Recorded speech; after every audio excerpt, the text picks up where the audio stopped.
अस्सलामु अलैकुम नहमदुहु व नसल्ली अला रसूलिहिल करीम अम्मा बाद फ़ऊज़ बिल्लाहि मिनश शैतानिर रजीम बिस्मिल्लाहिर रहमानिर रहीम।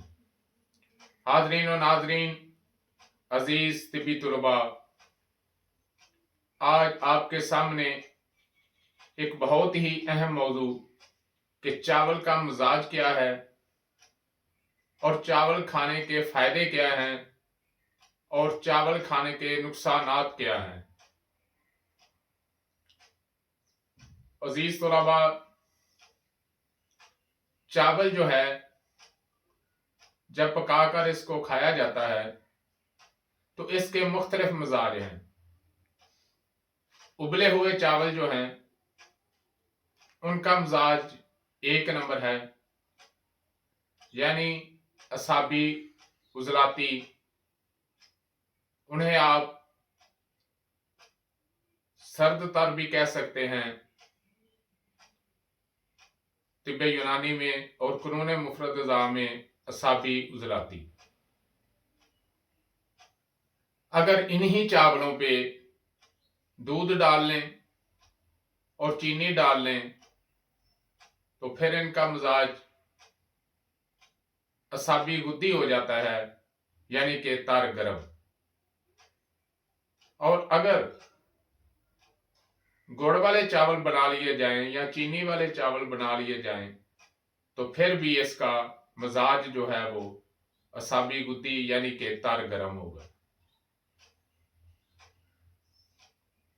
और अगर इनको तड़का लगा दिया जाए, तड़के वाले जैसे आम चावल बनते हैं, तो फिर इसका मिजाज जो है वो उजलाती, असाबी, कानून मुफरदा में उजलाती, असाबी, और तिब्बे यूनानी में खुश्क सर्द होगा।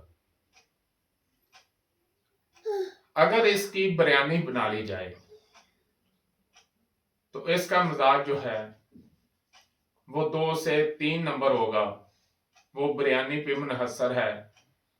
अगर उसमें आप छोटा गोश्त डाल लेते हैं, 3 नंबर 4 नंबर मसाले जो हैं वो ज्यादा डाल लेते हैं, या गाय का गोश्त डाल लेते हैं, तो फिर भी इसका मिजाज जो है वो 3 नंबर बन जाएगा।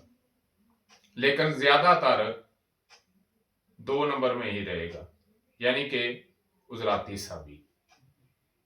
अलबत्ता छोटा गोश्त, लहसुन, अदरक काफी मकदार में डालने से इसका मिजाज जो है वो 3 नंबर बन जाता है, यानी कि उजलाती गुद्दी, खुश्क गर्म।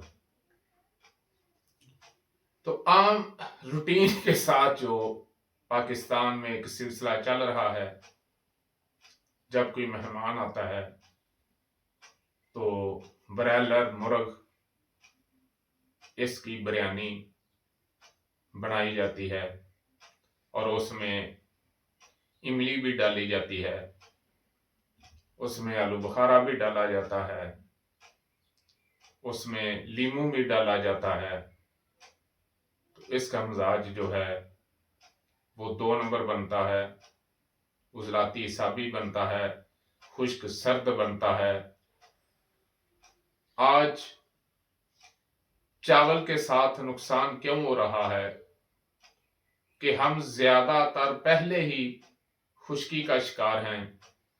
ज्यादातर जो खाने पक रहे हैं घरों में वो खुश्की यानी कि खुश्क सर्द पक रहे हैं, उजलाती असाबी पक रहे हैं, और ऊपर से फिर चावल का धड़ाधड़ इस्तेमाल हरारत को जिस्म में कम कर देता है। और ऐसे लोग जो चावल का कसरत से इस्तेमाल करते हैं उनके पांव ज्यादातर ठंडे रहते हैं, उनके जिस्म में गैस, तेजाबियत बहुत ज्यादा बनती है, और अक्सर उनको बंद नज़ला जो है वो लग जाता है, नाक बंद हो जाता है, शदीद कब्ज होती है, कंधों में दर्द रहती है,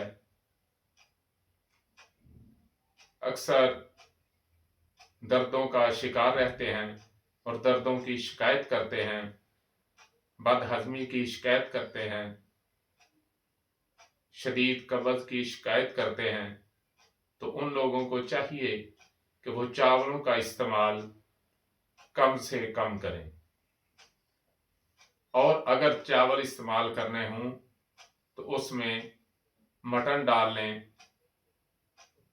تو پھر اس کے ساتھ لہسن اور ادرک کا استعمال جو ہے وہ زیادہ کریں، لونگ دال چینی بھی ڈالیں، تو چاولوں کے جو ان کے لیے خطرناک اثرات ہیں وہ کافی حد تک کم ہو جائیں گے اور انہیں نقصان نہیں ہوگا۔ آج جو دل کے مریض ہیں ان کے لیے بھی چاول جو ہے، جن کے بال بند ہو جاتے ہیں، جن کا خون گاڑھا ہو جاتا ہے، ان کے لیے چاول بھی اچھی چیز نہیں ہے۔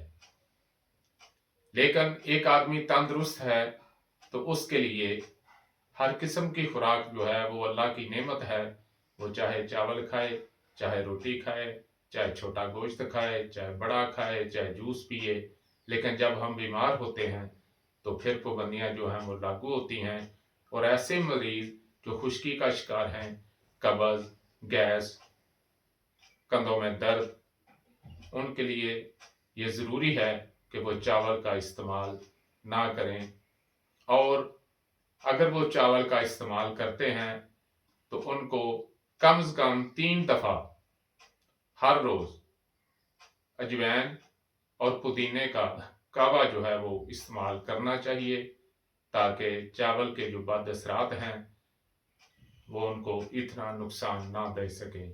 وما علینا الا البلاغ۔